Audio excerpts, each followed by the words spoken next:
This is a pirate broadcast system news report. News for anonymous and active free cells. Open message engaging the war 2013. Preparing for battle. Cyber warfare in the United States. The 27th of December 2012. This is the news. Cyber warfare in the United States is the United States military strategy of proactive cyber defense and the use of cyber warfare as a platform for attack. The new United States military strategy makes explicit that a cyber attack is just as a traditional act of war. In January 2012, Mike McConnell, the former Director of National Intelligence at the National Security Agency under President George W. Bush, told the Reuters news agency that the U.S. has already launched attacks on computer networks in other countries. McConnell did not name the country that the U.S. attacked, but according to other sources it may have been Iran. In June 2012, the New York Times reported that President Obama had ordered the cyber attack on Iranian nuclear enrichment facilities.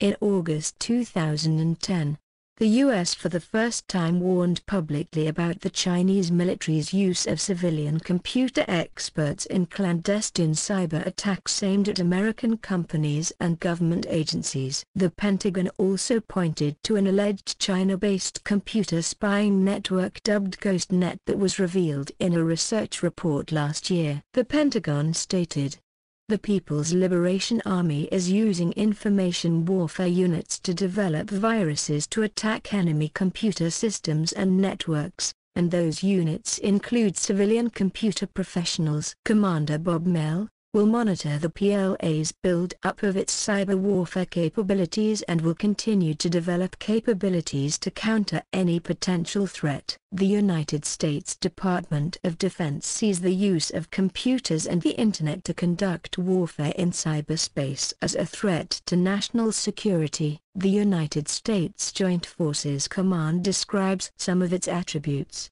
Cyberspace technology is emerging as an instrument of power in societies, and is becoming more available to a country's opponents, who may use it to attack, degrade, and disrupt communications and the flow of information. With low barriers to entry, coupled with the anonymous nature of activities in cyberspace, the list of potential adversaries is broad. Furthermore, the globe-spanning range of a cyberspace and its disregard for national borders will challenge legal systems and complicate a nation's ability to deter threats and respond to contingencies. One of the hardest issues in cyber counterintelligence is the problem of attribution. Unlike conventional warfare, figuring out who is behind an attack can be very difficult. However, Defense Secretary Leon Panetta has claimed that the United States has the capability to trace attacks back to their sources and hold the attackers accountable. There is debate on whether the term cyber warfare is accurate. In October 2011, for instance, the Journal of Strategic Studies, a leading journal in that field, published an article by Thomas Reid, "Cyber war will not take place." An act of cyber war would have to be potentially lethal, instrumental, and political. Then not one single cyber offense on record constitutes an act of war on its own. Instead, all politically motivated cyber attacks, Reid argued, are merely sophisticated versions of three activities that are as old as warfare itself: sabotage, espionage, and subversion. Howard Schmidt, an American cybersecurity expert, argued in March 2010 that there is no cyber war. "I think that is a terrible metaphor, and I think that is a terrible concept. There are no winners in that environment." Other experts, however, believe that this type of activity already constitutes a war. The warfare analogy is often seen intended to motivate a militaristic response when that is not necessarily appropriate. Ron Daybert, of Canada's Citizen Lab, has warned of militarization of cyberspace. The European cybersecurity expert Sandro Gacan argued for a middle position. He considers cyber war from a legal perspective an unlikely scenario, due to the reasons lined out by Reid, and, before him, Summer, But the situation looks different from a strategic point of view. States have to consider military-led cyber operations an attractive activity, within and without war, as they offer a large variety of cheap and risk-free options to weaken other countries and strengthen their own positions. Considered from a long-term, geostrategic perspective, cyber-offensive operations can cripple whole economies, change political views, agitate conflicts within or among states, reduce their military efficiency and equalize the capacities of high-tech nations to that of low-tech nations, and use access to their critical infrastructures to blackmail them. The Shanghai Cooperation Organization, members include China and Russia,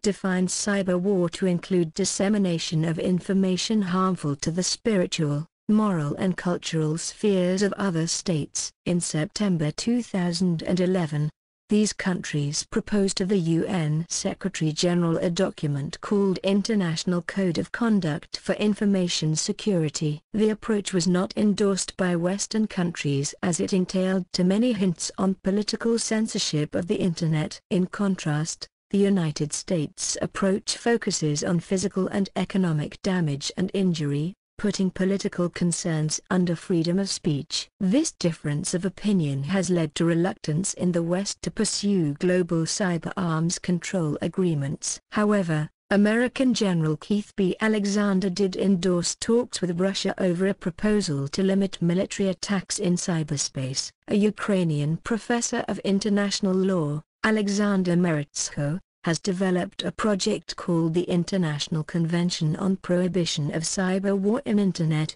According to this project, cyber war is defined as the use of Internet and related technological means by one state against political, economic, technological and information sovereignty and independence of any other state.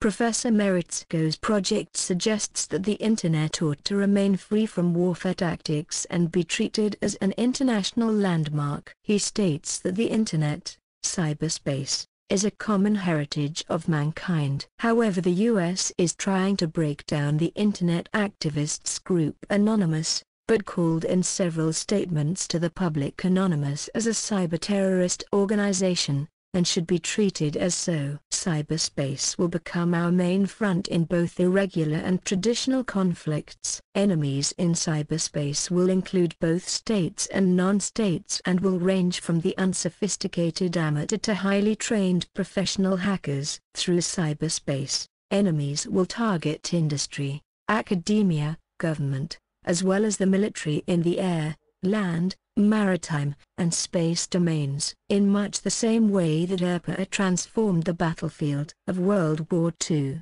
cyberspace has fractured the physical barriers that shield a nation from attacks on its commerce and communication. Indeed, adversaries have already taken advantage of computer networks and the power of information technology not only to plan and execute savage acts of terrorism, but also to influence directly the perceptions and will of the U.S. government and the American population. Anonymous can't prepare itself for large-scale clean-ups conducted by USABCOM, and is already been infiltrated by the Secret Service agents, for preparations of dismantling the anonymous terrorist group. USABCOM plans, coordinates, integrates, synchronizes and conducts activities to direct the operations and defense of specified Department of Defense information networks and, prepare to, and when directed, conduct full-spectrum military cyberspace operations in order to enable actions in all domains, ensure US/allied freedom of action in cyberspace and deny the same to our adversaries.